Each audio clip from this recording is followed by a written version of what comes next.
Evening, everyone. This is the Puyallup City Council meeting for February 11th, and it's called to order. Would we all please rise for the Pledge of Allegiance? I pledge allegiance to the flag of the United States of America and to the republic for which it stands, one nation, under God, indivisible, with liberty and justice for all.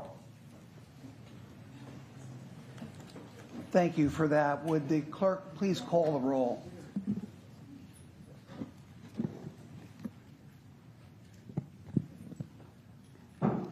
Councilmember Gilliam. Present. Councilmember Whitting. Present. Councilmember Dorr.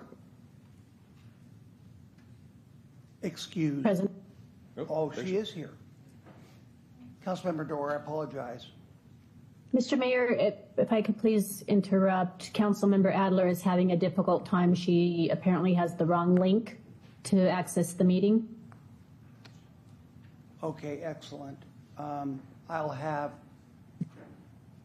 staff, if we can, take care of that. But let's continue with the roll, please. Councilmember Johnson. Present.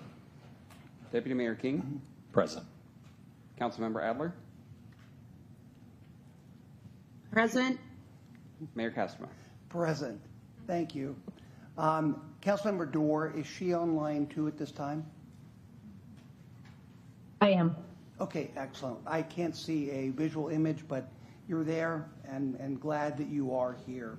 I particularly like the Pledge of Allegiance this time because from over here, I heard the sound of young people, and it's actually what makes my job as mayor so good is that I get to attend meetings like this with an audience like this.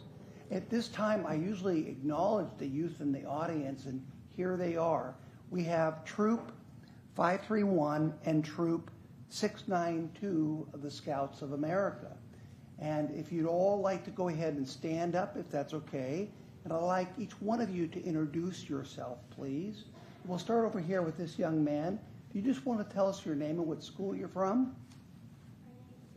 My name is Jackson. I go to school. Thank you. My name is Cameron Christian. I go to Salary. My name is Carlos Peralta. I go to Washington Elementary. My name is Max. I go to Edmonton Elementary.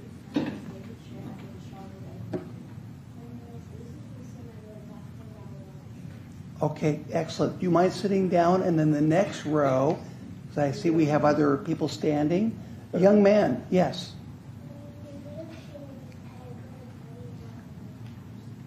Great. Thank you for being here. My name is Russell. Oh, did I miss you? I apologize. Please stand up. My name is Sophia, and I go to Okay, excellent. Go ahead, sir. My name is Russell Smotha, and I go to Elkland. All right, excellent. Over here, young ladies. My name is Aiden Lewis. I go to Fruity Junior High. Okay. My name is Natalie Sherritt, and I go to College Junior High. My name is Cooper Rogers, and I go to Relation. Okay, I want to thank all of you for being here. If Daniel Scher, if you'd like to come forward and say a few words as to why your students are here this evening. I like to give special attention to our youth because, frankly, we try to encourage them to someday occupy our seats up here. And we think a good way of doing that is giving them the opportunity to introduce themselves in front of the community and in front of us. Daniel, please go ahead and share with us why you were here this evening. Yeah, Mayor, thank you so much. And thank you again, City Council, for having us here. I know it's sometimes a little difficult to have 10 and 11-year-olds come into the chambers and be able to sit through part of this. But I really appreciate all your guys' time to be able to talk with us and to be able to have this time where our scouts can come in and recognize what you guys do and how you benefit the city. So thank you so much for your time. We're working on our community pin, which is the reason why we needed to come and be able to ask you guys some questions. I also have some scouts here that are working on different requirements too for different merit badges. So they also wanted to come in and participate with us. But again, thank you guys so much. I really appreciate everybody's time. You're very welcome. And if you'd like us to fill out any kind of documents, feel free for us to acknowledge you in whatever formal manner we have to have to do to, we shall do that, okay? Awesome. Thank you so much, Mayor. Thank you. Okay, with that, are there any other youth we have in the audience that I may have missed? Seeing none, we'll go ahead and move on to the approval of the agenda. Do I have a motion to approve the agenda as presented? Motion to approve. Second. Moved and seconded. All those in favor indicate by saying aye. Aye. Okay, opposed? Excellent. We'll now go on to the second item on the agenda, consideration of minutes. 2A, approval of the January 14th, 2025 study session minutes. Do I have a motion to approve the minutes? Motion to approve. Second. Moved and seconded. All those in favor indicate by saying aye. Aye. Okay, excellent. We're now going to move on to presentations and proclamations. And annually, the city of Puyallup does this actually proclamation honoring Black History Month. And I'd like to go ahead and read that proclamation. And then I have some distinguished guests who are here this evening who will receive copies of the proclamation. So with that, whereas in observance of Black History Month, we recognize and celebrate that Black Americans helped shape our nation's identity in many wonderful and lasting ways. Whereas Black History Month first originated as part of an initiative by writer and educator Carter G. Woodson, who launched Black History Week in 1926 and proclaimed it should always occur on the second week of February between the birthdays of Frederick Douglass and Abraham Lincoln. Whereas in 1776, as part of the nation's bicentennial, 1976, as part of the nation's bicentennial, Black History Week was expanded and became established as Black History Month and is now celebrated all over North America, Canada, and Great Britain. Whereas since our country's founding, countless Black Americans have achieved exceptional success in all aspects of our society, including business, education, politics, science, and the arts, and serve as an inspiration for fellow Americans of every race and ethnicity. And whereas we affirm the importance of Black history and honor all individuals who have stood up against prejudice, discrimination, and injustice, and whereas the city of Puyallup acknowledges and appreciates the Black members of our community who contribute to our economic, cultural, spiritual, and political development, and whereas the Puyallup City Council is committed to cultivating and fostering a community of diversity and inclusion, and whereas Black History Month allows us to shine a particular spotlight on the achievements and challenges, both past and present, of Black Americans, while celebrating and expressing gratitude for the many positive impacts they have on our community. Now, therefore, I, Jim Castema, Mayor of the City of Puyallup, Washington, do hereby proclaim February 2025 as Black History Month in the City of Puyallup. We recognize our Black residents who are valued and a vital member of our community, and we pledge to continue working toward achieving a society that is just and prosperous for all. I, witness whereof, and hereunto set my hand and cause the seal of the City of Puyallup to be affixed this 11th day of February 2025. And I've signed, I have 4 copies here for J. Marie Johnson Cola, if she could come forward, Lyle Quasim, if he could come forward, Pastor Ronell McGraw Jr., if he is here, and then Shelley Willis, if Shelley could come forward.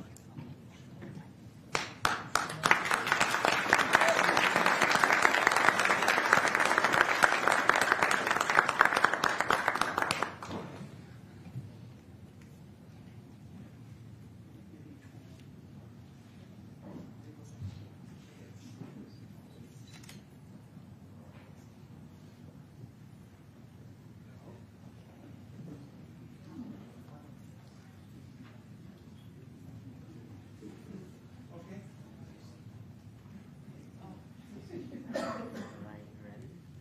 Okay, 1, 2, 3. All right, thank you.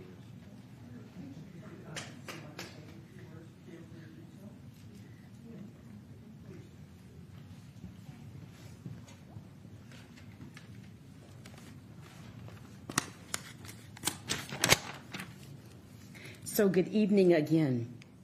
And first and foremost, I want to give honor and praise to God, the mighty, awesome one who created each and every one of us. Secondly, I'd like to give heartfelt greetings and thanks to you, the members of the Puyallup City Council, Mayor Customer, Deputy Mayor King, Councilmember Adler, Councilmember Johnson, Councilmember Dorr, Councilmember Whitting, and also Councilwoman Gilliam.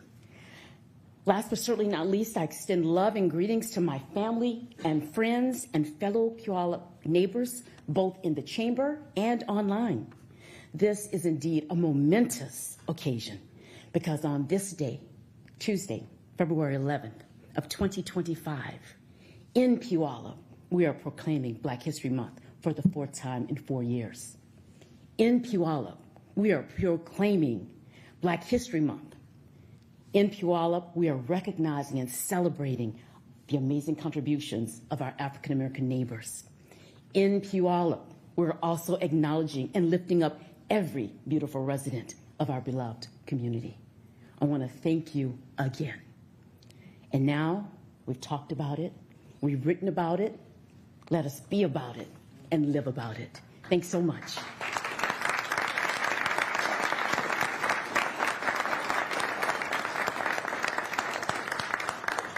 Those were wonderful words. Thank you.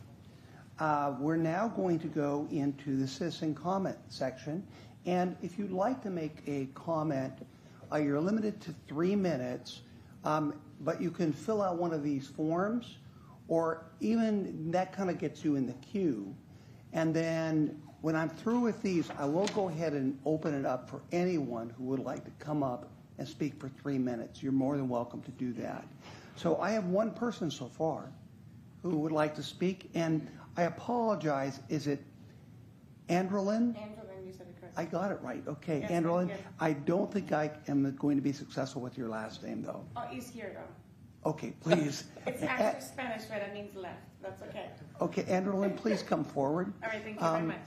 And while you're coming up, I'll have the clerk read the guidelines for public comments, if you don't Sure. mind.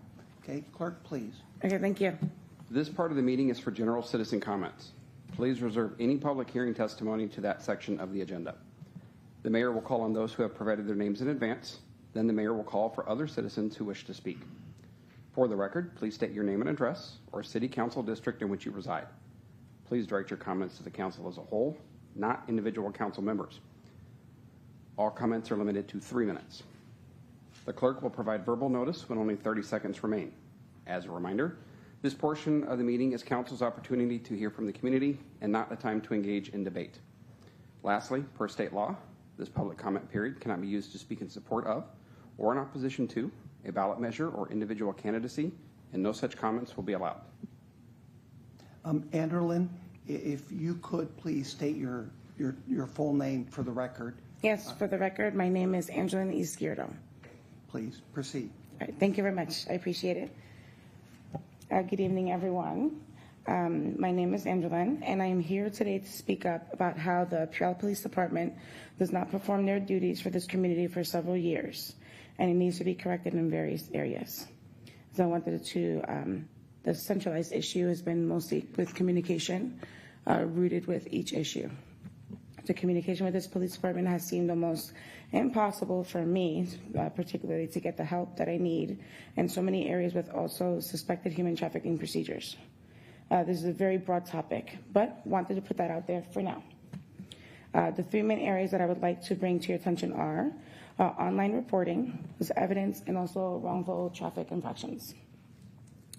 So online reporting, there's no option for this since I noticed it was removed as an option in the spring of the year of 2023. And that's particularly referring to their websites. So there's a simple solution to this that I've been trying to get this department to consider. So southsound911.org has just about every precinct listed except for this one in particular. It is problematic to try and report with the barriers of nobody picking up the precinct phone, not recognizing that even something as small as stalking or racism, which is a bigger issue, is seen as not really reportable, as they're both against the law. So that didn't really make sense to me. And then not recognizing consumer rights by refusing to assist with aggressive business employees who refused to provide money back after wrongful overcharges. Next issue for evidence. Trying to reach this department of the evidence room in PPD has been a hassle for me in my experience since September 2023. Inconsistency in the process of retrieval of evidence. It varies from person to person, whether to make an appointment or not, call ahead or not, only show up or call, only communicate to the non-emergency line. This doesn't make any sense as the non-emergency line has nothing to do with the evidence room. I have been struggling to reach someone over the phone to get my sole and personal belongings that have been sitting in the evidence room for over a year and a half, and also for another case that is over a half a year old. This is wrong, in my opinion, and I should be able to retrieve my personal belongings. Thank you. Now, instead of waiting for a whole time that is 60 days, while the time has also surpassed 60 days. Wrongful traffic infractions is the last issue that I have been stalked by many police officers that are considered dirty cops for no reason at all other than their racist and sexist bias. I've heard an officer shout out white power to me. With this stalking, while homeless, living in my vehicle, or residing in a house, I've been threatened and given wrongful traffic infractions by several officers, especially in the past 8 years of my personal Mr. Mayor, experience. speakers reach 3 minutes. All right, thank you very much. Thank you. I will have someone from the Puyallup Police Department reach out to you. I have your telephone number here. Yes, Thank you very much, Andrelyn. Appreciate it. thank you. I appreciate it. Thank you. Does anyone else would wish to come forward? Yes, sir, please. Just state your name and what district you're from, if that's appropriate. Yeah, my name is Malachi Cabrera, and I am no longer a resident of Puyallup, but used to live here. Just wanted to come and first and foremost say thank you to the mayor and council members for proclaiming February as Black History Month. I think it's one step in the right direction. But I also just want to just question the city to see like what other action items are we doing to make sure and ensure that all citizens, Black and brown communities, really feel welcome and included within the city of Puyallup. As someone who used to live here and went to school here as a student not too long ago, and actually spoke at the first proclamation for the school board, I didn't feel included. And I know a lot of people also felt that same sentiment. So again, I think it's really good that the city is making those steps to put things on paper. But like a previous speaker said, how is the city living it? How are we being inclusive? How are we being diverse? And how are we making sure that our citizens feel safe and welcome in our city, like some folks spoke here tonight. So I would love to, continue to engage with the council in any shape or way form I can.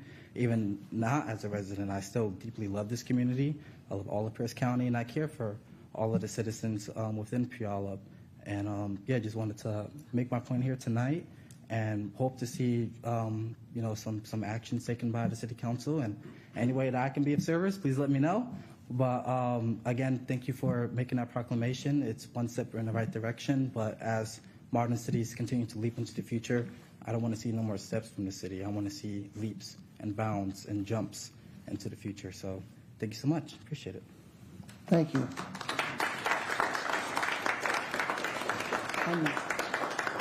Does anyone else wish to come forward? Yes. And please, for the record, please state your name and district you're from. Hello, I am Vicki Burke. I live in downtown Puyallup. I just wanted to reiterate what Malachi had said. I'm a little terrified with national government and the removal of DEI, but when I look in front of you, I don't see a diverse council. That concerns me. So I want to make sure that you know that we have eyes upon everyone here. I'm trying to be a fighter. I have a grandson who is mixed race. I am Alaska Native Indian. I've seen bias too much in my life, and I really need to make sure that each and every one of you have our backs. You were voted into these positions, but I don't see much diversity in front of me, and it's a great concern. So I need to ask with my entire heart that you look out for my family and my kids and the people of color and diversity. And I'm also very concerned with the school district and the LGBT community, and I need to know that you also will have their best interests at heart.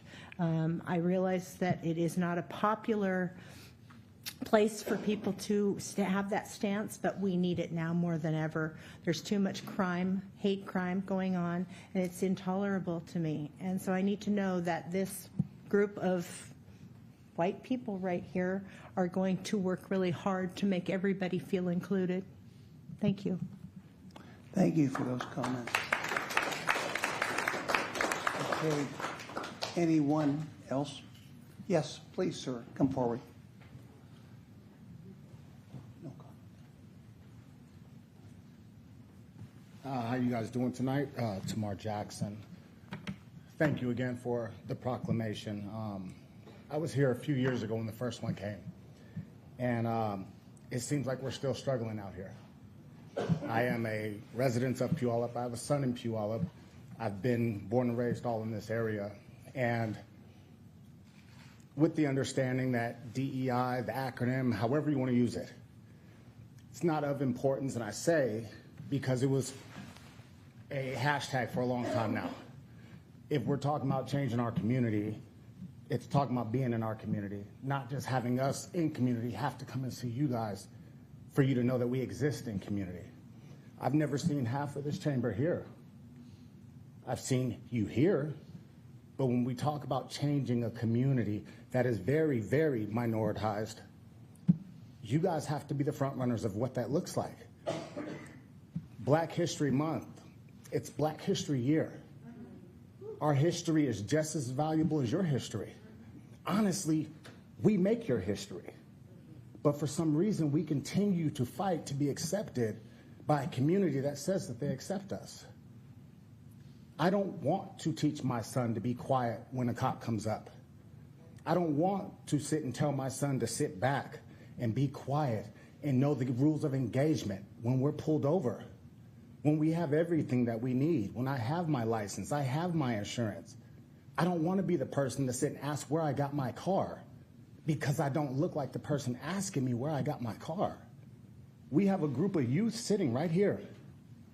I don't want them to have to sit and fight and ask the question of why we continue to do this over and over and over again. They should be the next generation getting ready to move past all of this. DEI is not a word. DEI is not a statement. DEI is a lifestyle, period. Either you accept it or you don't, but we have to stop pretending as a community that we're okay with it. And no one is stepping up. You guys are the leaders of community. And if your community does not see you stand up and say what is wrong and how these things are being done and handled and taken care of, why should we, as individuals of color, sit and have to fight the same way when we're not getting what you guys have? You guys have leverage. You guys have spaces that you guys can fill and say that we do need to come together. A proclamation, absolutely, I appreciate it. But I need action. I don't need typing. I need action. Be in your community that you guys represent, not just talk about community and sit here. You guys are responsible to have this action because you're asking us to come together to support what half the time feels like you don't even support. Mr. Mayor, the speaker's reached 3 minutes. Thank you, sir.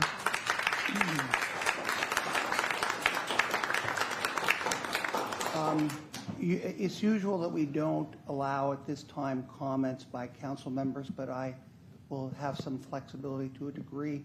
Councilmember Whitting, please, do you have comments?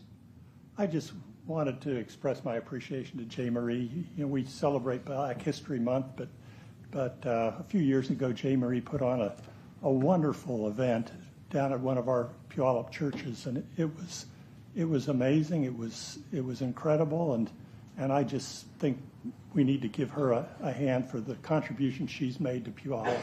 Thank you.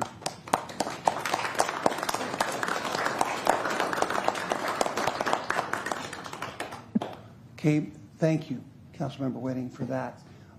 Any other further comments? Yes, ma'am. Good evening. My name is Lynn Willis. I just want to stand before you, not as just a black woman, but a black veteran who served this country for 25 years. And I need, and I charge each one of you in Puyallup to defend me like I defended you. I put my life on the line. I have 3 children, and I gave up time for my children for each one of you. And don't tell me that I don't deserve to be here. And I need you to challenge to do better. I need you to stop it. Because I'm going to tell you this.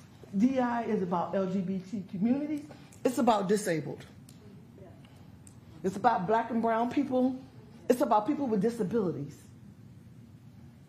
And it's so sad that our country has gotten to this.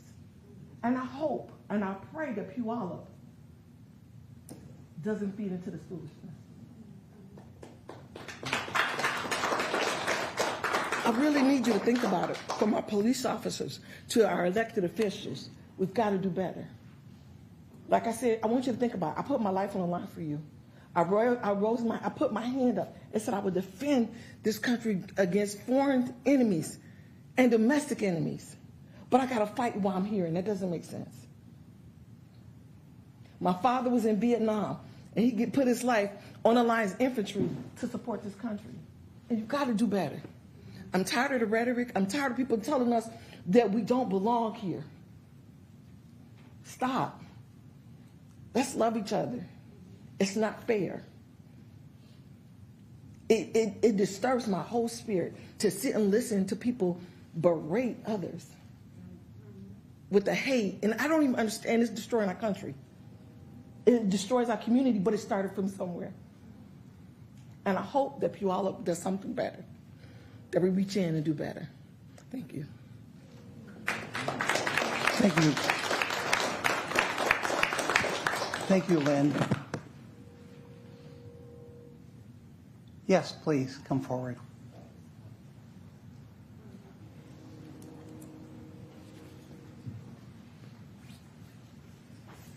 Hi, I'm Carissa Thompson. I don't live in Puyallup anymore, but I do work in Puyallup. Lots of community work, as you have seen me here before many times. But today I want to take note of a comment, Ned, that you had said about J. Marie, and you're right, that event was wonderful, but there's been tons of events that have happened between that, and there hasn't been representation from the city council there. And there's a lot of opportunities for us to connect with community members and learn and invest. And I think that's the cry tonight, right? The cry out is making sure that you're taking the time to not just sit with people who you feel comfortable with or feel like there's not going to be any kind of hard conversations. I think now is the time. Have those courageous conversations. And as a white woman sitting in this experience, one of the things that I learned is if I sit and just listen and listen to hearts and minds, it helps me foster mine. One of the things that I've had a huge honor is I have so many great people now that I get to call family, and that trust has been built, and I encourage all of you to do the same. And so instead of having someone come up and say, hey, can you come and be a part of our community event or what have you, I would love to see if you guys would be willing to take the initiative to reach out as you see these things happening and saying, hey, is there a way that I can take part in this, and how can I best show up? And so I think it's really easy to assume that how we show up normally is some place of comfort. It's not always, and sometimes you're going to have some resistance. I'm going to encourage you to take that as an investment. If there's people telling you some things that sometimes are hard to hear, it's just an investment, right? So they're investing in you in ways that maybe they wouldn't. And so I just want you guys all to stay encouraged. I know we've been doing this for 4 years, and I love that Puyallup is still doing it, even though our country is looking at things a little bit different. But I would just hope to challenge you to reach out a little bit more to a more diversified crowd. So I appreciate all of you and what you do, and so thank you.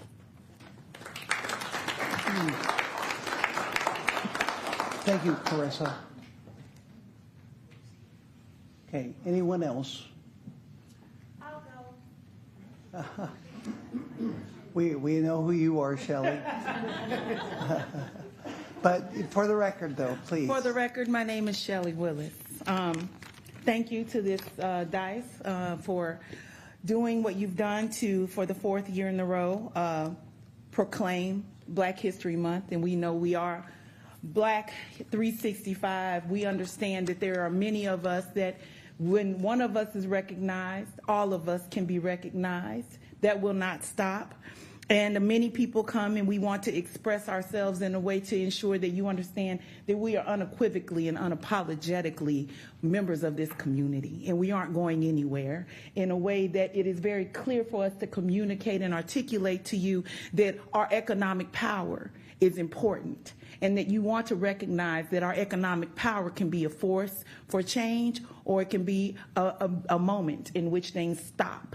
And so with that being said, I wanted to just bring a couple of things that we can think about doing.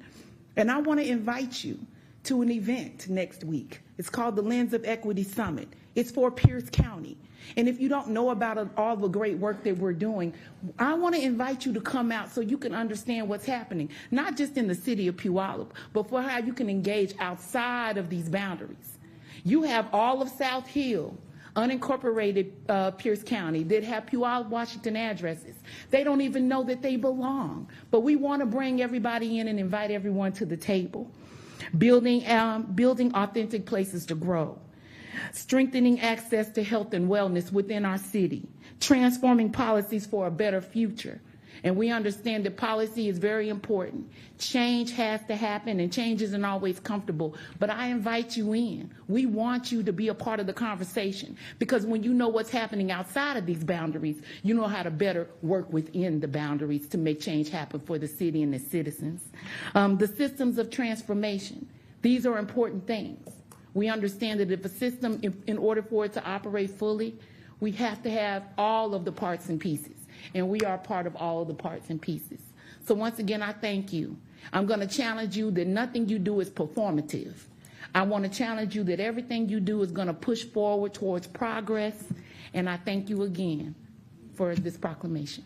Thank you, Shelley.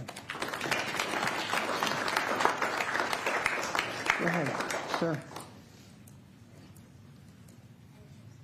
So my name is Mark Cola. I'm a part of the city here of Puyallup. I'm not as eloquent as my wife, J. Marie, but I live with the uniqueness of wonderfully made people. Everybody that has been up here tonight is uniquely, fearfully, wonderfully made by the hand of God. And I want you to know something. People here that are speaking their hearts and souls are living in an exile. They are exiled to live, but they're being called to prosper where they live. They're called to build families, to raise children, to work and make the community better. God calls us for a commandment to live and to love the Lord thy God with all thy heart, mind, and soul, and then love your neighbor as yourself. And so if we can't see the neighbor around us, the children here that are growing up are seeing a set of civil discourse that will potentially change their lives.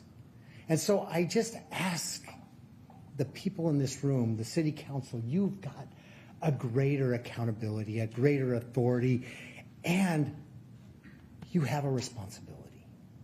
And that responsibility is to the whole community. The beloved community in between, around, across the streets, in the parks, in the city, in the suburbs, at Pierce County, across the world.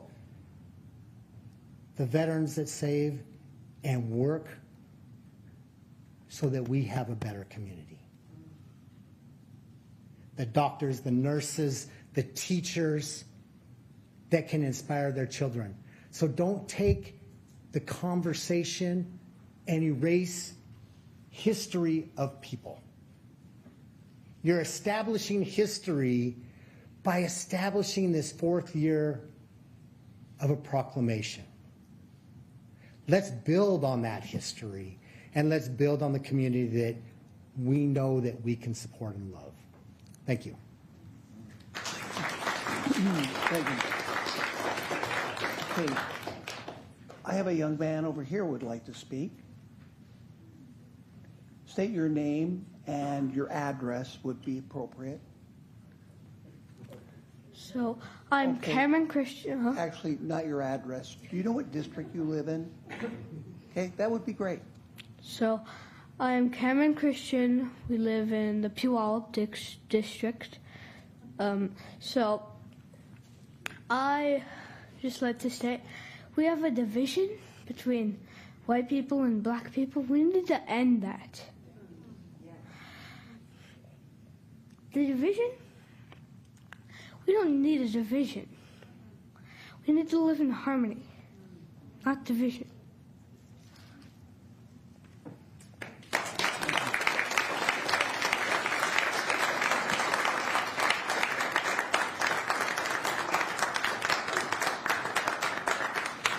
Thank you. Well said. Seeing no further individuals who would like to come forward, we're now going to move beyond the public comment section and into what could be seen as more mundane parts of this meeting. So if you would like to, you can go ahead and exit at this time. We'll get into agenda items, but again, feel free, you will not be rude if you decide to go ahead and exit at this time. So we'll take a small pause there if you so choose.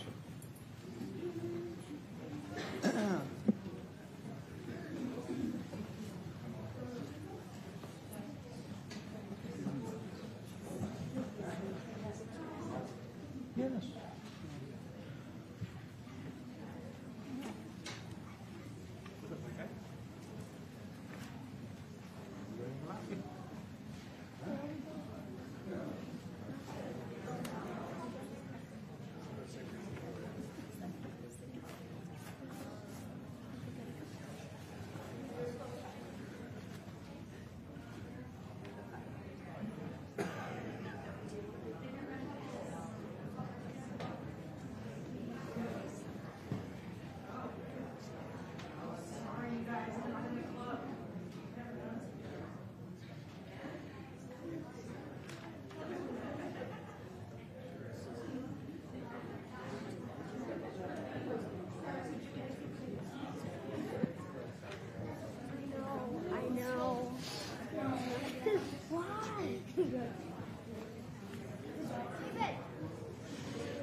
I don't have anything. Go ahead.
We'll now go ahead and continue the meeting.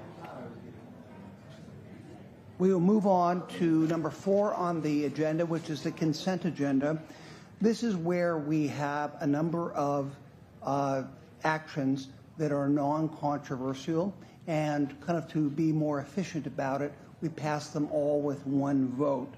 Having said that, if there is an item on the consent agenda, 4A to 4E, that a member would like to have set aside for further discussion, please make that known at this time. And if not, would someone like to make a motion to approve the consent agenda? So moved. Second. Moved and seconded. Excellent. All those in favor indicate by saying aye. Aye. Opposed? Aye. Okay, let's move on to number 5 on the agenda, which is resolutions. And this is an annual resolution that we have that amends the city fee schedule. And our city clerk, Dan Vessels, Jr., will introduce this ordinance. And Dan, feel free to do that from the dais, your position. That will suffice. So please go ahead. Yes, thank you, Mr. Mayor. So council, before you this evening, we have the 2025 annual resolution to amend the city's fee schedule. The resolution would make the new fee schedule effective on March 1st. Of note, within that fee schedule, council will see several changes. Some of them are minor changes with police department as well as other departments. The major changes are coming from our Parks and Recreation Department as well as Public Works, and my understanding is those changes are simply due to increased inflation and the cost of actually providing those services. Okay, are there questions of the city's clerk? I have a question. Can you give us a percentage increase that we're looking at for these fees? So, Mr. Mayor, it's not a percentage increase. Some of the fees go up. Some of them, for example, with our with Woodbine Cemetery, for example, and Cody Geddes, who's our Parks and Recreation Director, could correct me if I get some of this wrong. Some of those fees may be in the neighborhood of $50 to $100, but the original fee was well over $2,000. In contrast, from a percentage standpoint, we have some that are annual athletic fees, which are maybe going from $25 to $30, so it's a bigger percentage. But my understanding is all of those fee increases are simply to cover the cost of actually providing that service. Okay. Is that usually the model that we have as a cost recovery model, or do we in fact supplement all of these programs and therefore this fee is kind of part of their costs? So, Mr. Mayor, my understanding of that is the policy depends on the program. Some of these are cost recovery policies. Some of these are recoupment policies that would be set by council. Okay. Do members have any questions at all? Again, this is what we have done. We must do this every year. And, okay. With that, do I have a motion to approve the updated fee schedule? Motion to approve. Second. Okay, moved and seconded. Is there further discussion? Seeing none, all those in favor indicate by saying aye. Aye. Aye. Aye. Opposed, nay. Okay, we'll now move on to 6 other business. Boy, we are going right through the agenda this evening. On 6A is an update on the public safety building project, which of course is quite significant for this city. We've had the same police station since the 1960s. It is, not only is it downtrodden and we need a new facility strictly from the stance of maintenance and overall, fitness of it, but size. We also need a new police station because we have grown significantly since the 1960s. So we have made a step forward. The council went ahead and approved that we actually lease a facility from the Benaroya company up on the South Hill, and that we renovate that for our police station. And in that process, saving the people of Puyallup roughly $30 million over that time frame, as opposed to what it would cost to actually construct a facility. So this was a very unique arrangement that I believe that Councilmember Johnson was one of the individuals who at least certainly piqued the idea initially before we entertained it as an entire council. But now we have been involved in this. We went ahead and affirmed it as a council. I believe it was a unanimous vote at that time. We had to appropriate funds for improvement of the facility, which we have done. And we have taken money, in the future we'll take money that we used to spend on the bond that covered this facility, the City Hall, and we will use that towards this new public facility, new police station. So with that, I'm going to turn it over to the city manager. Please, if you have any questions, just queue them up, and we will make sure we riddle Steve with all the conceivable questions we have. And so we look forward to your update. Now, City Manager Steve Kirkley. Well, thank you, Mayor. That was an excellent introduction and much of what I was going to say. So thank you for doing that. I'm just up here to start the presentation out. We're going to have Brett Hansen, who you all are familiar with McKinsey Architecture. McKinsey has been working on this project for over a decade, from the very beginning to now. And so Brett is going to come up and just talk about some of the construction or design and construction milestones that we are heading towards. And then he'll go over a very basic schematic of the tenant improvements that will occur in the building. And then Barbara Lopez is going to talk a bit about the bonds that will be issued. Those bonds will be issued to pay for the tenant improvements. And then Chief Engel will end it with just kind of closing it up. And then if you have any questions for any of us, more than happy to answer those questions. So thank you, Mr. Mayor and Council, and I'll turn it over to Brett. Okay, thank you. So you're kind of the unofficial council member at this point. You've been working with us for so long on this project. Please update us.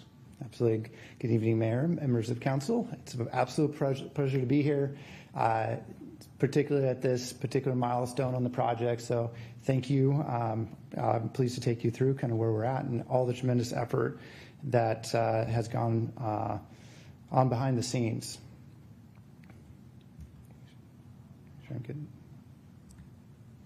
Oh, there you go, sneak preview. All right.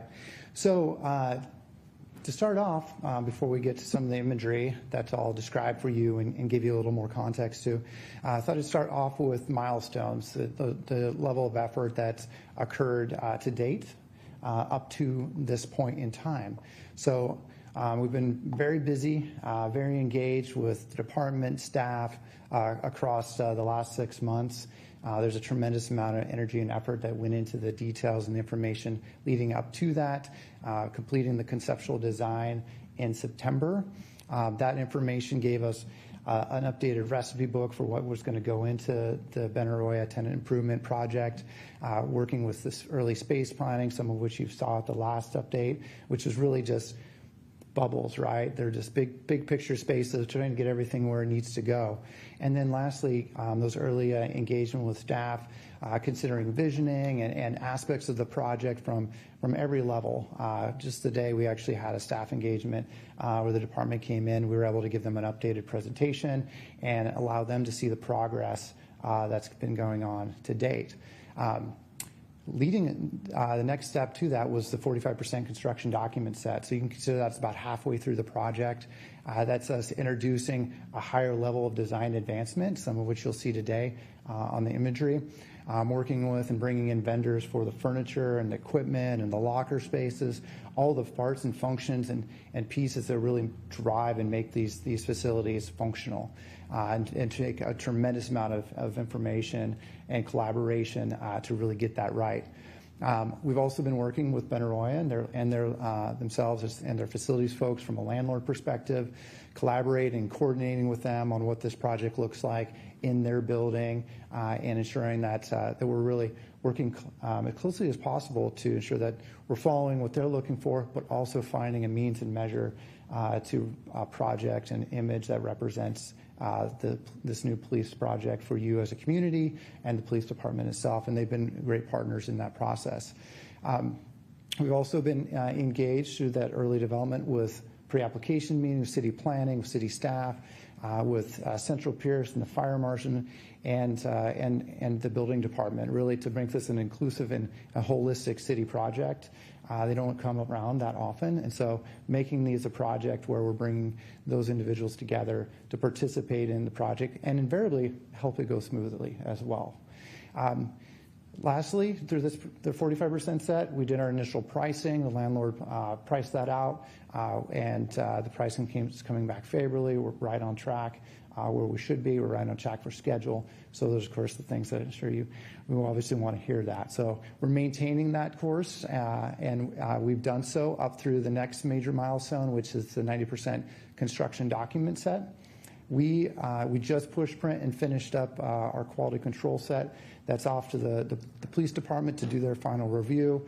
and we'll be scheduled and set to complete that construction document package, prepared for permit, for bidding, and have that available and ready to go at the end of the month. So that will be complete. We're looking to hand that over for the next iteration, and excited at that next step, which is to take that through the permitting, to bring a contractor on board through the landlord, and start construction as early as the second or third quarter of this year. So that's it's exciting. So I'm all smiles when we talk about where we've come to where we are today.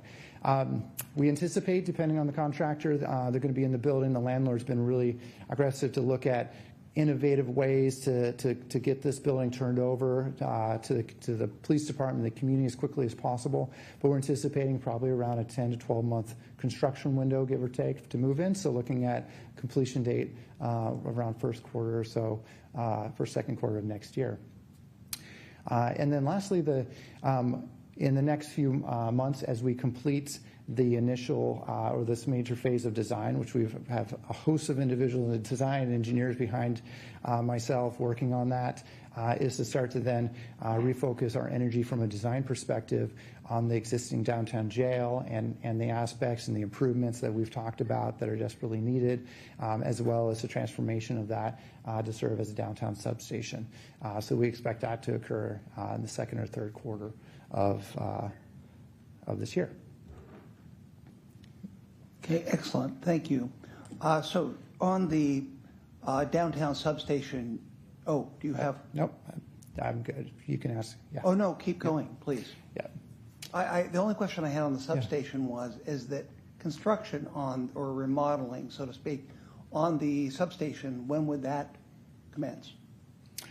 We haven't laid out the full schedule for what that looks like, but following a similar schedule, we anticipate it's going to need likely around 8 to 9 months through design, 2 months later for permitting. So we're probably looking at about a year to design, permit, and bid that, and then have a contractor on board, make sure we get all the details figured out. So that would be a conservative schedule, but that would give you a construction start time of probably third quarter. 2026. That's correct, yeah. Okay, all right, excellent. Yep. Proceed. Thank you. So you've seen some of these slides before. These are a few of these are updated. This is the Benaroya site on South Hill, the technology center. So the yellow there represents, for those who are unfamiliar with the project, the tenant improvement itself is on the ground floor of the existing 2-story building. And then the surrounding parking lots, one of which was recently constructed. North is to your left. So east is to your up, if you will. And so that parking lot to the east there is new. And so there's a tremendous amount of public parking up there to support this overall project. In addition, an important aspect of the project was the secure parking for the police department themselves. So that blue line there represents the secure parking lot that we've reorganized and restriping to provide the parking for the department. There'll be automatic gates and security procedures for access to that to support the police department. And then within that parking lot is the police department primary entryway. On the public side, and I'll show you a rendering in a few slides, is to the west, or planned south, if you will, down on the project. So, and that is the main public entryway. I'll provide you a little more information on that. So we spent a tremendous amount of time working closely with the department, with the landlord, identifying the location of the entryway. Not only as it pertained to the operational aspects of the building, but to also provide a meaningful and specific presence of the police building and the EOC to be separated from the main building and be easily identifiable by the public and to be supported by the public parking. This is the floor plan. So we've moved well past the bubbles. We are, in fact, being at roughly around that 90% stage, we're into the details. While this is a pretty picture, we have a complete construction package that we're wrapping out, and we're down to the details of where do outlets go, move this data line down 2 feet, or working with the ham radio folks as of last Friday on the EOC component of it in the Emergency Operations Center, down to like, where's your VHF go and where's that jack go? And so we're into the finite minutia.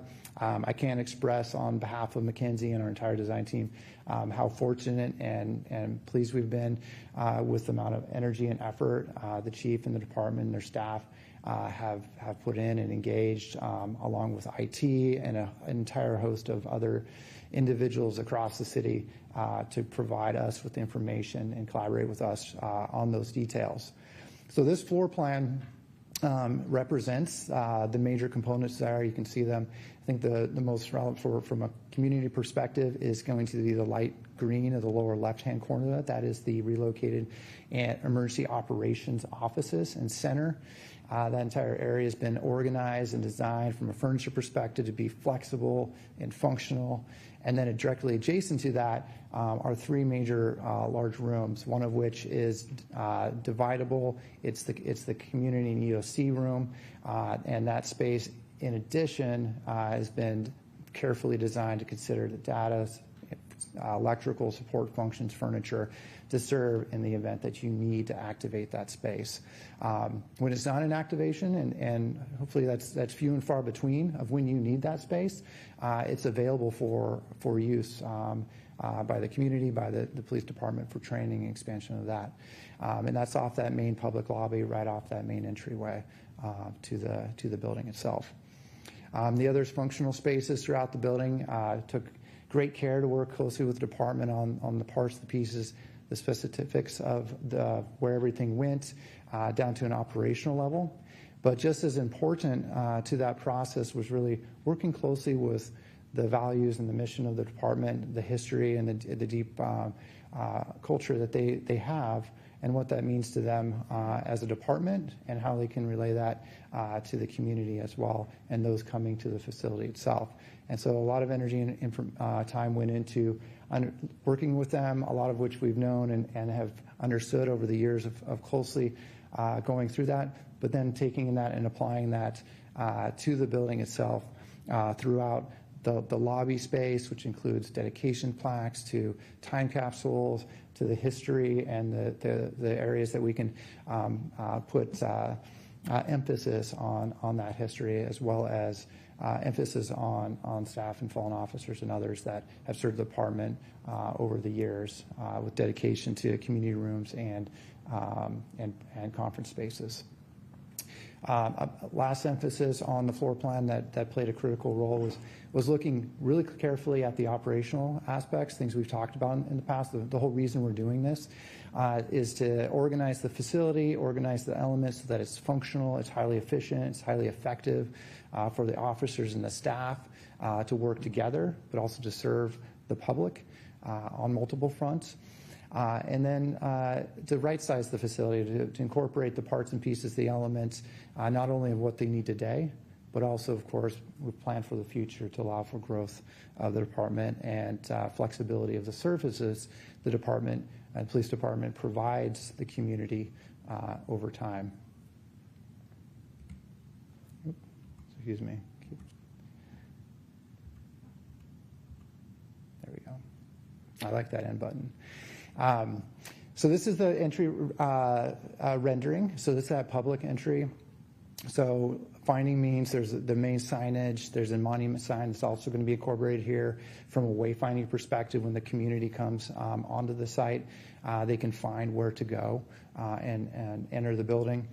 We've also worked with our landscape architects and the department to organize the front entry sequence to accommodate and pay careful attention to the introduction of 3 grand memorials for 3 fallen officers that are represented right there in that center area. So those are there. And then we also, in the secure parking lot near the K-9 area, we've incorporated a K-9 for the fallen officer, fallen K-9 memorial there as well. So those are representative of really kind of spreading that out through the entire facility and providing a means for them to carry that level of culture and that history throughout. Excuse me. Excuse me, I have a question from Councilmember Dorr. Absolutely. Councilmember Dorr, proceed, please. Thank you. Brett, can you orient me to, and I apologize if I missed it. So Central Pierce has entrances on both sides, but for that parking, the new parking lot on the east side, they have now made that their main entrance. Where is this, the rendering that you just showed, which side is that on? If you can see, I don't know if you can see my cursor here, the little hand. So that's on the east side. So that's this area here. Are you able to see that, Counselor? I can see that. Now that is where side, the... yes. So, yep. And then Central Pierce's entry is actually right up here. So that's their new entrance from the back parking lot. So we have our entrance from the where the original, if you came in off 10th or past Kaiser, or I apologize, I don't know if I've got what they're calling themselves now. I think it's Kaiser. But if you came in that entrance, that's where and you follow through, that's where the public entrance will be for the PPD? That is correct, yes. So Kaiser is right up here. So we expect that the majority of public will come through this orientation to the west, and they'll make their way. In any direction here. This is the main thoroughfare. If you follow this road down, come through here, you'll have a straight shot and view of the public entryway. Or if you come around the side, you'll see it from there as well. So yes. So there's a large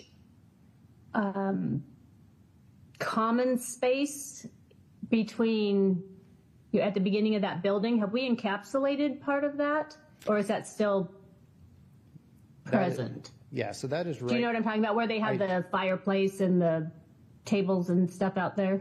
I do, yeah. So here's the blow up. So this is the main lobby entry. So that main lobby is right here. These dashed lines represent those existing canopies that the landlord replaced a few years back. And then, so the new entry has been specifically set aside for the police department. So it's a dedicated entry. Okay. The EOC, however, does have offices that is actually separately entered off of that main lobby for their offices. Okay, but we didn't get to take up that space. That's still a common area? That is still a common area, correct. Okay, thank you. Okay. And so the last slide to share with you this evening before I turn it over to Barbara is the main public entryway. So we've worked, as mentioned, looking at integrating very careful selection of colors that represent the department and what the city is looking for, as well as the use of warm toned wood. We went through an entire visioning session to consider, what the interior wanted to represent and how it needed to represent not just the police department, but this region, this area, the Pacific Northwest, and all the aspects that go along with that. So this is the lobby, and this is our last slide. So you can see here from the lobby, you have your display cases, you have clear view of the main new records reception area, and then you have the entryways into to the community room space and EOCs off to your left. Okay, I happen to see on that Marshall William Jeffrey. Is that just a sample, or is that a real individual? Oh, the chief speak to that? I apologize for not knowing that if it's something obvious, but I don't. Mayor Kastema, members of council, Scott Engel, Chief of Police. That was Puyallup's first police officer. He was a marshal. We were marshals back in the day, who was killed on the line of duty. Okay, excellent. Thank you. I think that he is not at Woodbine Cemetery. That's correct. There were some services, I believe. Okay, excellent. Any questions that we have? Okay, with that, Barbara, if you'd like to come forward. She's our Director of Finance. And of course, we want to know, Barbara, is if we're on budget hopefully we're ahead of budget, but you're the one to deliver that news, so please proceed. Thank you, Mayor Casta. I'm Barbara Lopez, Finance Director. So in speaking with those that are working closely with Brett on this project, we are still right at our expected costs that we brought to you when you were voting on this of $25.4 million. This is for phase one. This doesn't include the jail remodel and the substation. So this is strictly for phase one. For funding sources for that, we are planning on $1.6 million in cash that we have on hand. This was facilities capital funding that was actually set aside a few years ago for this particular function. Right now, we are currently using it for the design contract with McKinsey. We anticipate that there will be some of that left over that we will put then towards the actual construction. The remainder of the funding would come from $23.8 million in councilmanic bonds.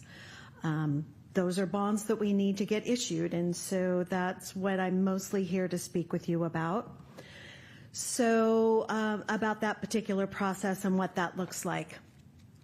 So one of the primary things that we will be looking to council for is adoption of a bond ordinance. We're working with our bond council now, and we'll be starting to float around the draft of that internally. But basically, this bond ordinance is council authorizing us to actually issue bonds in a not to exceed amount. So we're planning at this particular moment on that $23.8 million. It also states how they will be used, kind of at a high level, what we're using those for. It does several other things as well. It delegates authority to approve the actual sale of the bonds and the final terms to staff. That's generally the city manager and the finance director, who that gets delegated to. It also pledges city resources to pay the principal and interest when it's due, for the however long these bonds go. Some of the other parameters that are in the ordinance talk about, okay, how are the bonds structured? What kind of tax implications do they have? The actual how we're going to go about selling those bonds, the disclosure that we have to do after we sell those bonds. We have to keep investors happy with information related to those particular bonds. So it will be one large bond ordinance that has all of these different components to it. Our tentative timeline is to bring that to the March 25th meeting for first reading, and then second reading on April 1st. So then once that particular, that's like the foundational piece for this. At the same time, there are other activities that we will be doing. We need to create what's called an operating statement. Basically, it's all the information about the city and the project that they give to the potential investors so that those investors can decide whether or not they want to purchase our bonds. We also need to obtain a bond rating, which means we need to put together a presentation all about the city and approach the rating agency, probably Standard & Poor's, so that they can actually give us a bond rating for those. Investors, they want to make sure that they're going to be buying good bonds where they're going to get their interest and the city's not going to default, so that bond rating is very important to those investors. A good bond rating, as well as just like your credit rating, the better that is, the better the terms that you can get. So it would impact interest rates and things of that nature. So we will be working on that as well. And then, of course, the final bond pricing and sale. We anticipate at this point being able to actually price and sell those bonds in May or June.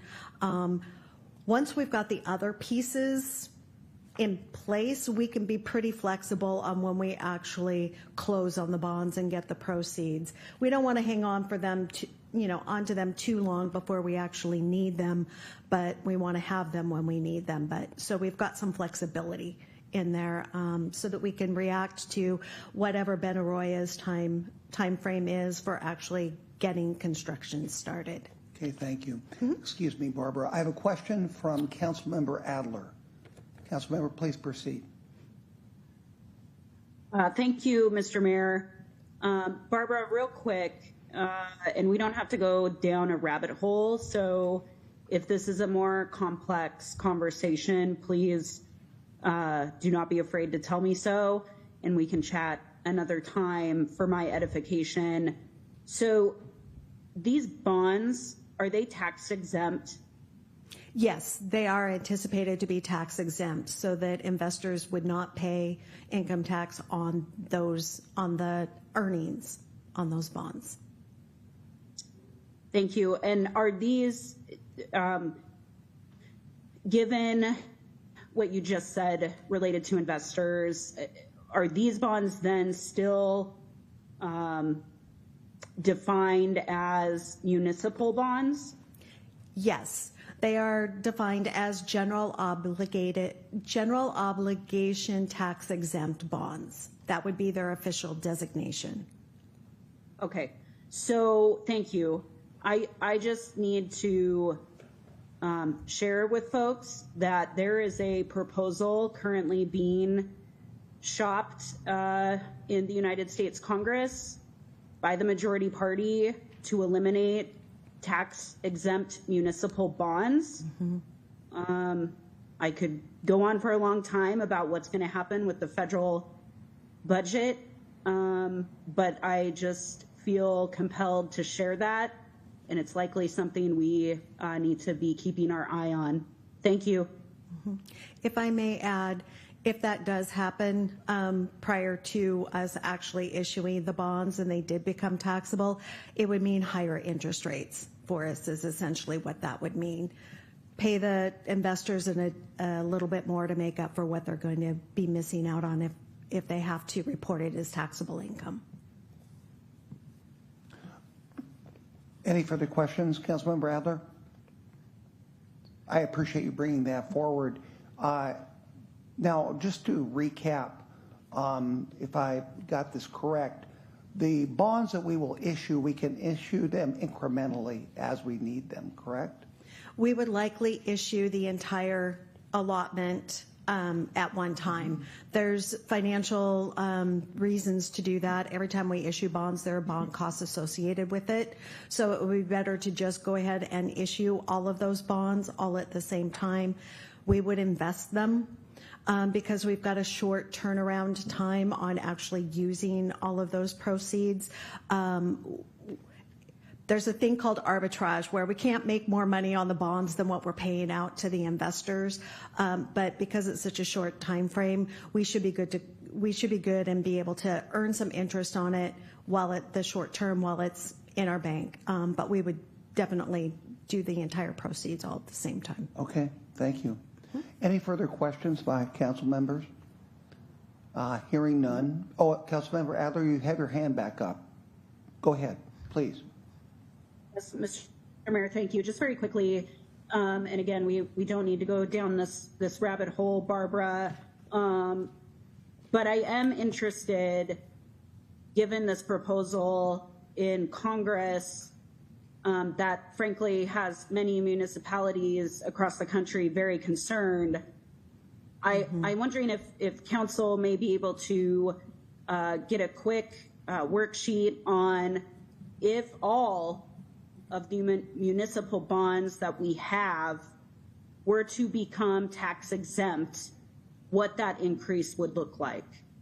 I just think it's good to have that information on hand and for situational awareness particularly. Thank you.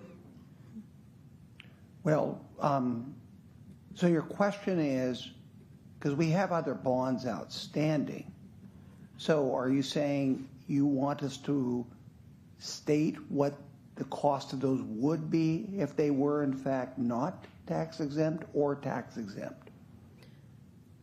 Is that correct? They were not tax exempt. Correct, Mr. Mayor. All right. So I would need to clarify this with bond counsel, but I believe that anything that is already issued would be under the covenants of those particular bond paperwork and would not be impacted by whatever's going on at the federal level. It would only be for new bond issues. But again, I would need to double check that with bond counsel to make sure. I would assume that to be the case. In fact, I would assume that if you accelerated the issuance of these bonds to, and then if they, after that, decide that they don't allow that any longer, we will have already issued them. I will double check with bond counsel just to make sure that that is a correct assumption. Okay, thank you. Councilmember Dorr.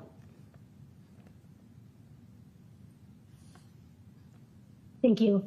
Barbara, if, as Councilmember Adler indicated, if this proposal in Congress does go through, if I heard you correctly, you're saying that then we would be responsible for paying additional interest. We put some funding measures in place to pay for these bonds. Where would this additional interest come from? So what I would want to do is work with our underwriter on this project and have him give me all of the numbers as of today if they were non-taxable, and then give me the numbers if they were taxable so that I could do a comparison for you. Okay, and then compare that to the budget of what we set aside. Okay, I would appreciate that. Thank you. Okay. Seeing no further questions, do you have another slide here? I do not. Okay. Well, now I'd like to have the Chief of Police, Scott Engel, if he'd like to come forward for any questions. Scott, is this meeting your expectations? Absolutely, Mayor and Council. Thank you again for your commitment to this project and your commitment to the men and women of the Puyallup Police Department, but most importantly, our community. This project is, first of all, on budget, on track, and on target. And I think those three things are very important. And I expect it to stay on track, on target, and on budget. The expertise of McKinsey in particular, their experience with doing public safety facilities, particularly jails and police stations, has shown itself time and time again, where we found efficiencies through our design process because of their expertise. You don't know what you don't know. Boy, have I learned that through this process. You don't know what you don't know, especially when you've been in a building for about 50 years. This project represents a turning point and a new mark in history for the Puyallup Police Department and our community. To have all of our team under one roof with the Emergency Operations Center and the EOC staff provides for great efficiency, and we're seeing that even through the design process. We'll see that play out in the next 9 months when we actually move in and deal with real-life emergencies within our community. The ability for our people not to be sitting on their laps will be amazing as well. The milestones that we've hit to this point, which is Brett noted earlier, we're at 90%. We're in the quality control review of those 90% plans at this point. The involvement of our staff has been exceptional. Various points through the project of helping make sure the design was where it needed to be has been absolutely stupendous. In closing, I also want to just recognize that this has not been just an activity of the Puyallup Police Department. I want to recognize our finance team, our IT team, and the facilities team have been very closely involved as we've, as Brett said, figured out where plugs go on the wall or where the light switch is going to go. That's where we're at right now. And I expect that this is going to be a project that everyone in our community can be proud of. Mr. Mayor, with that, any questions from council? Any questions? Deputy Mayor King. Thank you, Mr. Mayor. No questions, just a brief comment. I've had the opportunity to speak with some of your department, and they couldn't, those that I've spoke with, they couldn't have been more thrilled for this opportunity to be able to move into this state-of-the-art facility for our department. Those that I spoke with had an opportunity to kind of sneak in and do a couple brief looky-loos throughout the building, and they are besides themselves as to how much space they actually have for their entire staff and department that are going to be working in that building. And they no longer will have to work out of closets and bathrooms that have been converted to offices and all of the things. And so I just wanted to pass along that those that I have spoken to are super excited about the opportunity to be up there, and the morale and the attitude of those that I spoke with couldn't have been higher in regards to just the overall project and the opportunity to be able to actually have a suitable place for them to work. So we're excited. I know you guys are excited, and I'm excited to have all of those that put so many hours and dedication into this project to see it finally come to fruition. So keep up the good work. Thank you, Deputy Mayor. Thank you for those comments. I think that the public probably underestimates the necessity of that facility actually being in the location on the South Hill. As I'm now looking back in a lot of our codes, it's very important that a public facility dealing with safety like this be out of the valley.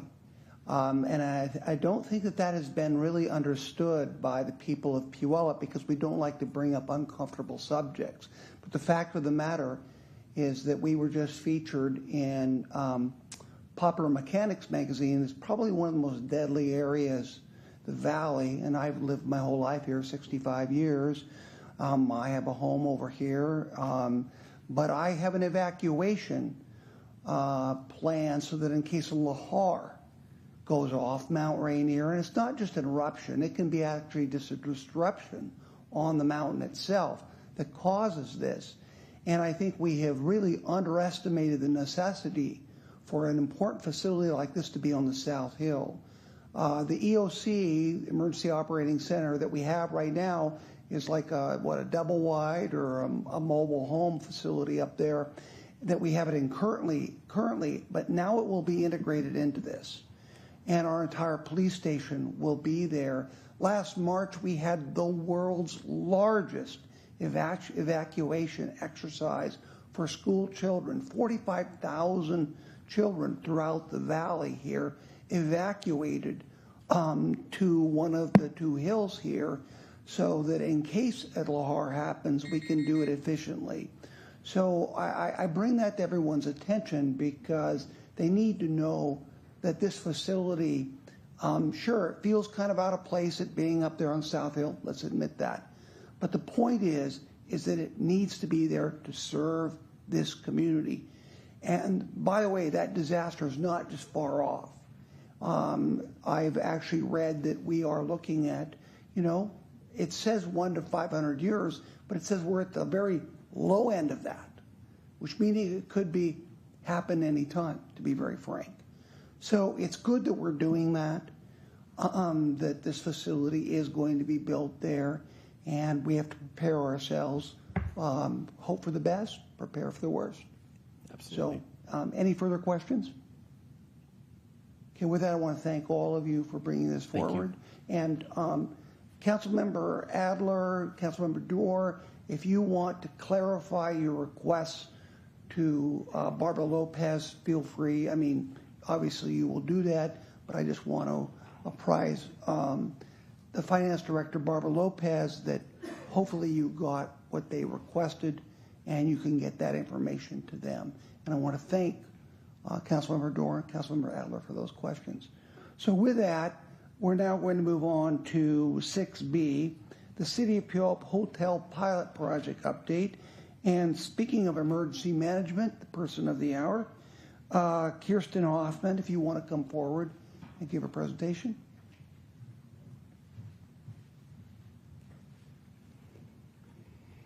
Thank you, Mayor Castema. Good evening, council members. Kirsten Hoffman, your emergency management manager, and I am here tonight to give an update on the City of Puyallup Hotel Pilot Project and seek some guidance for some next steps.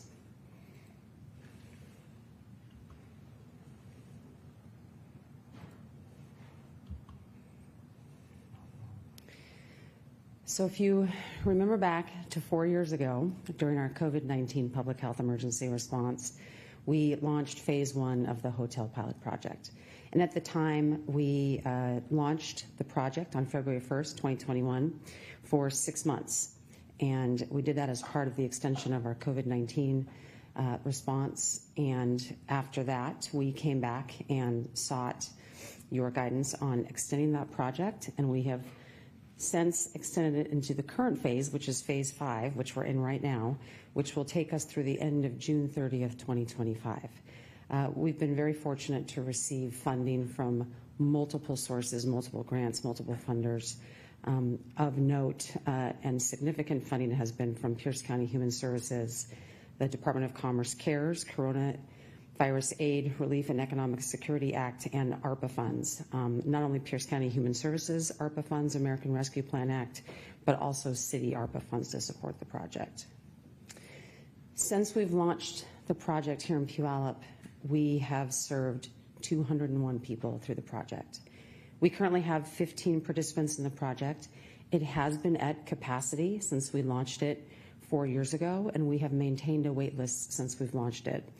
The waitlist is maintained by our city's community outreach team, which consists of our Puyallup Police Department community outreach officer and our community services planning specialist.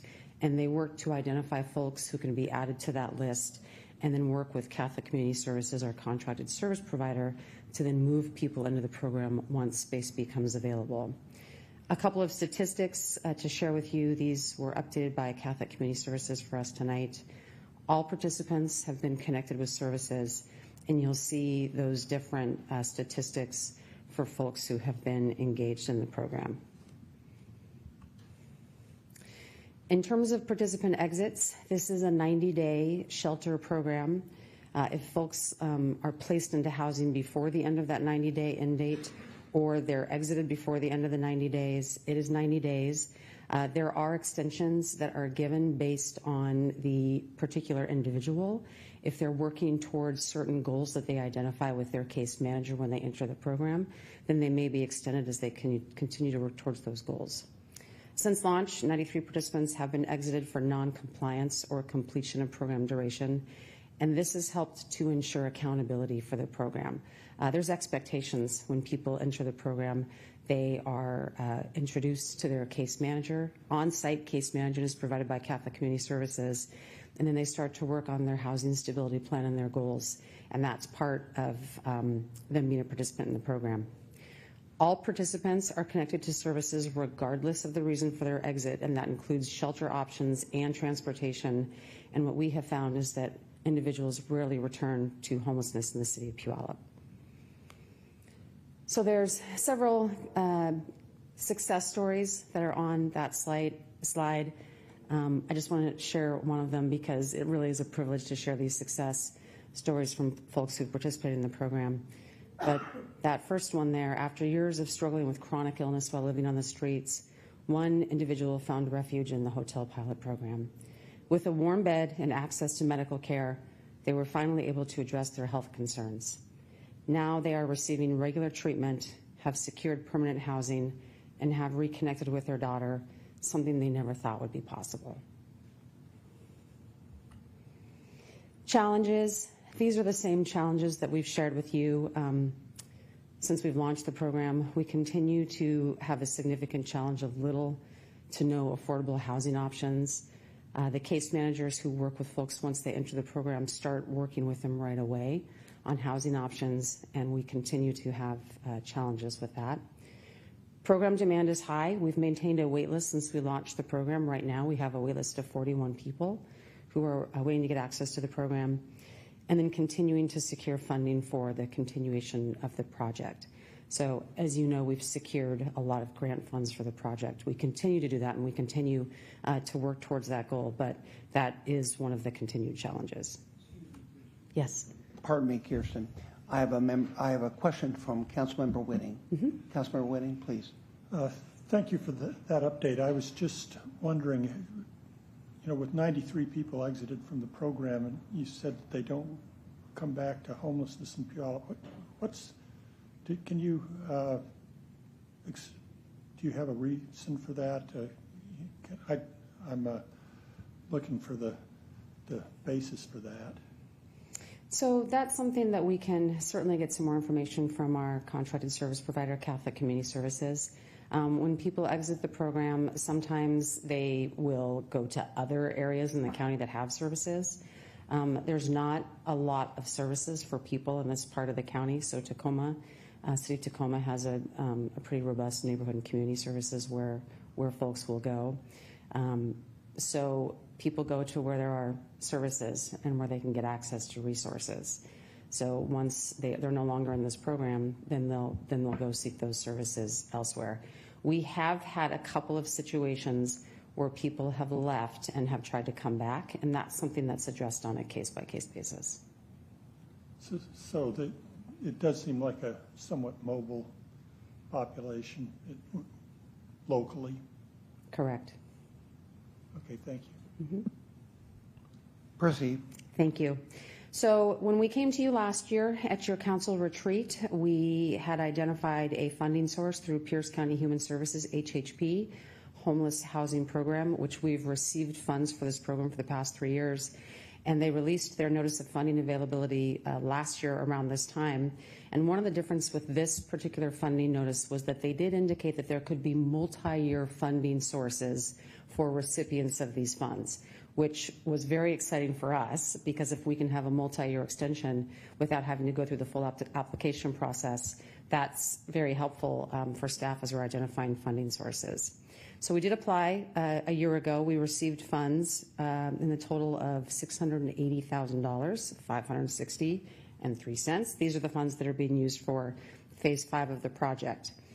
We have been informed by our funders at Pierce County Human Services that they anticipate we will receive an extension to our current funding source, which would be a performance period of July 1st, 2025 through June 30th of 2026.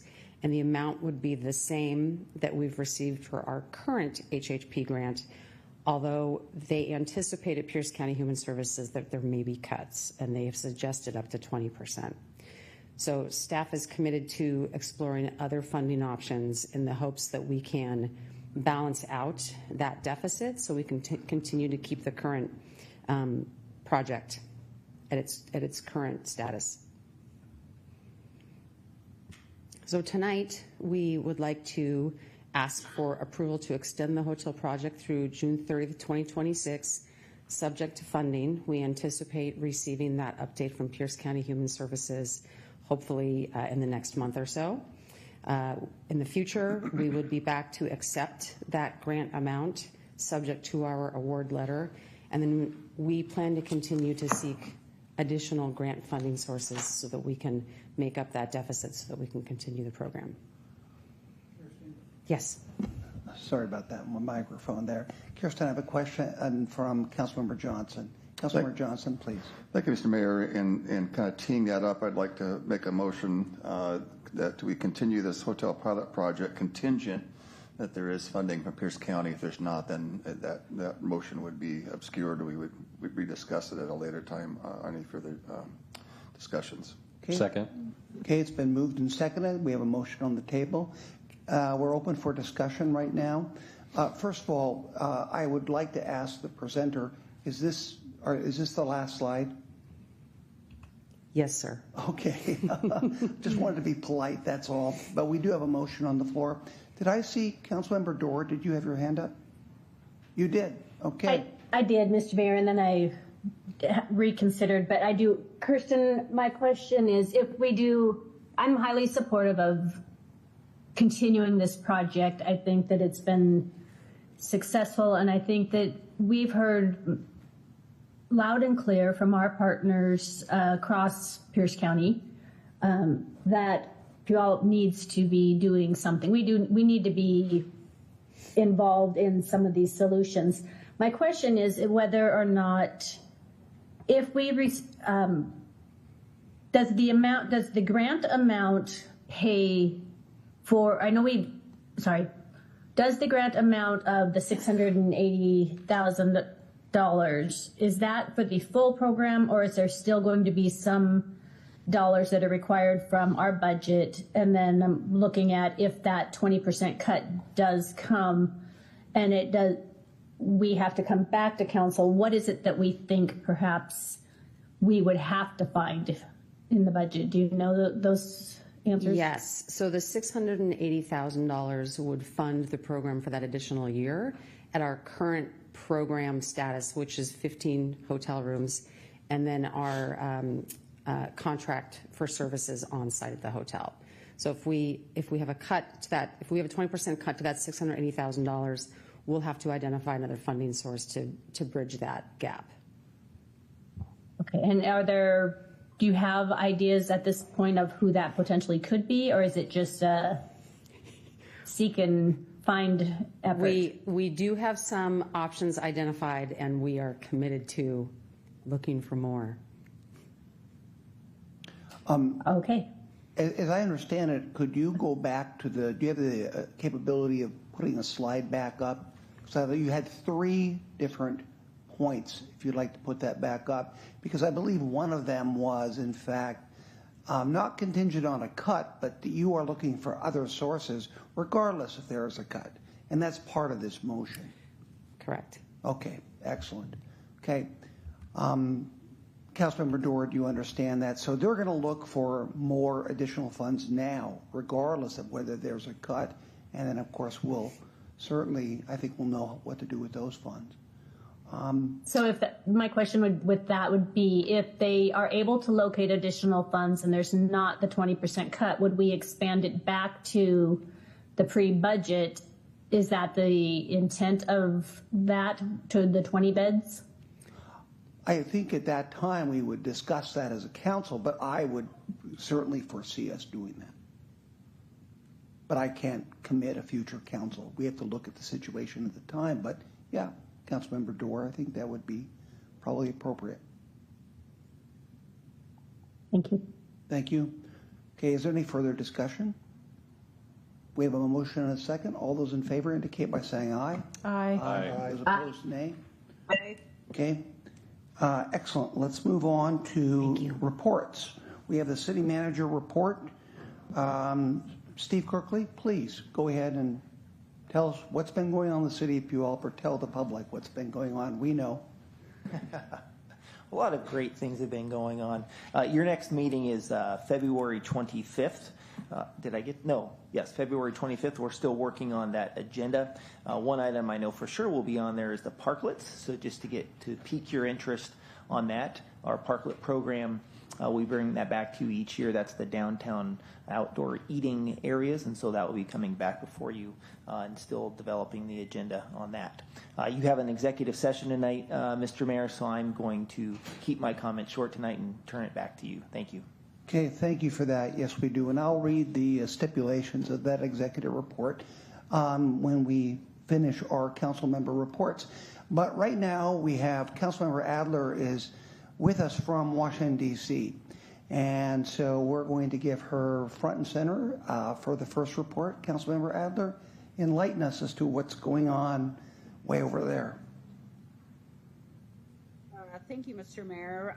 I am not here on city business, but I will say that I often characterize working in Congress like I did from 2013 to 2020, and as well as being congressionally adjacent. Now, I oftentimes describe it as Mr. Toad's Wild Ride, and that is what it is like here in Washington, D.C., although it is snowing currently, expected to get about 8 inches. I am hopeful that I will be able to fly out of DCA tomorrow. No formal report this evening. But I do look forward to getting an update. I do actually feel very strongly that it would behoove the council to get a formal update from our new federal lobbyist, Jen Covino, sooner than later. Thank you. Okay, well noted. Let's move on to Councilmember Dorr.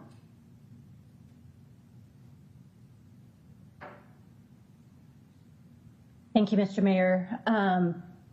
I have been out on medical leave. I will be back, sort of, at the next meeting. I will be in D.C., so Councilmember Adler and I are probably going to be going back and forth. I will be in D.C. for 911 goes to Washington. That will be our time to advocate on the Hill. But depending upon the conference schedule and the meeting schedules, I will do my best to be virtual. I just don't have all the confirmations of what is happening at that point. Other than that, I will yield my time. So in the interest of the executive session, thank you. Thank you, Councilmember Dorr. Councilmember Gilliam. Thank you, Mayor Castema. So I just wanted to do a huge shout out for the Puyallup Main Street Association. They had their annual meeting this last week, and it was a grand old time. But just wanted to update the Puyallup community that we have one of the most impressive farmers markets, I want to say in the world, but definitely in the United States. It's one of the largest, most sought after, and well supported. But I'm really pleased with how the Puyallup Main Street Association does a fantastic job bringing community together and supporting our local business. So I just wanted to highlight that. I'm probably going to get busted, but they did a really cool game with dice, and somebody was kind enough to get me all 3 dice tonight with Mayor Castema. You probably can't even see this, but Mayor Castema's face. We have Chief Scott Ingles' face and City Manager Steve Kirkley's face on the die.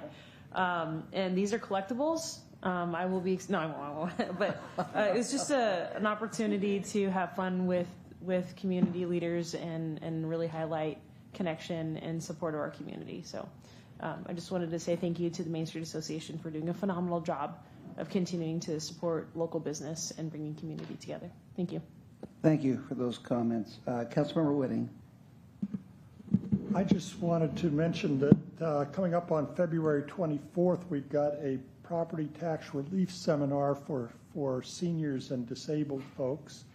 There are some ways for people that are on fixed incomes and seniors that are strapped, and taxes have been going up, and this is an opportunity to get educated on some of the exemptions that are available to people in that population. So again, February 24th, 9:30 a.m., and it's at the Puyallup Library. Another thing that I thought I'd mention is as we consider some of our housing projects, we're getting into the world of the multifamily tax exemption. And as members of SHAPE, SHAPE is considering getting into the business of doing some of the record keeping on the multifamily tax exemption. There's a lot of regulations that go along with that, and the SHAPE is considering taking that task on for its member governments. And so I think that'd be a good opportunity for us. I doubt we really appreciate what we've gotten ourselves into when it comes to the record keeping side of things. So in order to help our staff and not burden them with another burden, I think that would be a good opportunity for us to pursue. The other thing I wanted to mention was we now have a community land trust in Pierce County. Community land trusts are a way of making housing more affordable to our residents. The land trust basically owns the land and sells the property, and there's guidelines about how much the property can appreciate. So the property stays affordable not only initially but upon resale in perpetuity. So it's an innovative approach that we haven't seen in Pierce County previously, and I'm excited to. I think it's another tool in our toolbox of affordability that we can consider as a council. So that is my report. Thank you. Thank you, Councilmember Whitting. Councilmember Johnson. Thank you, Mr. Mayor. I just wanted to report on a kind of a personal manner, but I think it also applies to many within the constituent base of Puyallup, so I think it's appropriate to comment in my personal capacity, but also in my official capacity as a council member. I had the chance to go to D.C. also last week and participate in my personal capacity at the National Prayer Breakfast. It was the 70th annual prayer breakfast, going on 70 years in a row, and every president elected has spoken at this event. And last year when I went, my first time, President Biden spoke, and this year our new President Trump spoke. And it was interesting what fascinated me the most is that this prayer breakfast is, from my perspective, it wasn't one-sided or partisan. The committee that puts it together is made up by congressmen on the Democratic and Republican side. There were speakers that reflected both sides sharing their faith. and their belief in the power of prayer. And it was very powerful to see that. And I have to tell you, one of the most moving speeches that were given, there was a lot of great speeches, but was from Senator Cory Booker. I was really surprised. I heard him speak, and it just, my mouth dropped open, and I heard him tell the story of his faith, and it was just remarkable. House Speaker Mike Johnson spoke, and I've heard him speak before, and but usually on policy topics, but to hear him talk about his faith and his belief in the importance of faith in our public sector as protected in our First Amendment right of being able to exercise our faith freely without government intrusion was refreshing. But it's a reminder that there is some common ground. That, I watch some of these senators and congressional leaders for a moment in time gather to pray, and yet sometimes when they leave that place that they go back to the policies, which can be somewhat contentious. But it is a reminder that there is another element there that gives me great hope that perhaps some things can take place when we can find common ground around faith. And it's also a reminder that also the Pierce County Prayer Breakfast is coming up here at the Washington State Fairgrounds that we host here every year on May 8th. And I know many of you have been to that before. So those of us who believe that prayer is important in our community and those that want to exercise that freely, unencumbered, you can be thinking about May 8th. There are some tickets online. You can take a look and participate in that if you'd like to. Other than that, that's my report. Thank you so much, Mr. Mayor. Thank you, Councilmember Johnson. Deputy Mayor King. Thank you, Mr. Mayor. Just as a reminder to all of our amazing citizens, 9th Street is currently shut down in front of the fair for its updated street project, and looking forward to seeing the renovation that's taking place over there, and hopefully it'll be on track and under budget, of course, and hopefully we can see it well before this fall fair, celebrating their 125th year here in our beautiful city. Also just found out that McDonald's is going to be giving away those dice with each of our famous faces and the Happy Meals that, no, I'm just kidding. It's not happening. But that would be really cool if it was. Other than that, happy Valentine's Day this Friday, and make sure you don't forget.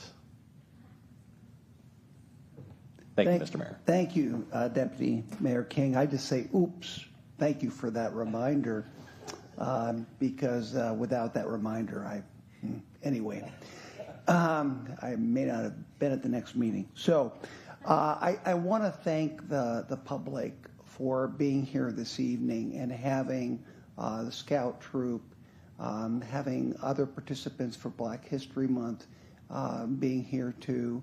If you have a group in the city of Puyallup, if you're watching this, that would like to come to a council meeting, and if there's some worthy project you'd like to discuss with council members, or you would like to provide public comments, 3 minutes apiece for your members, feel free to do so.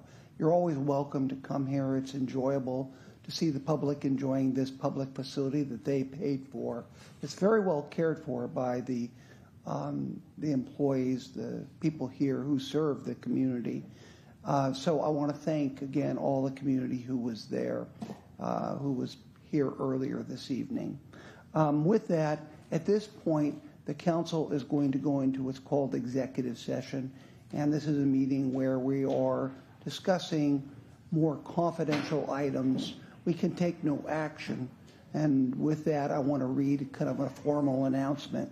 The council will now recess into executive session to discuss with city attorneys litigation or potential litigation to which the city council, or a council member acting in an official capacity is or is likely to become a party. The executive session is expected to last 1 hour, and no further action is expected following this executive session. So with that, if you're watching or if you're in the audience, we will not come back out and conduct any business. So at this time, I'm going to go for adjournment, and we'll go into executive session. Thank you for all those that attended this evening.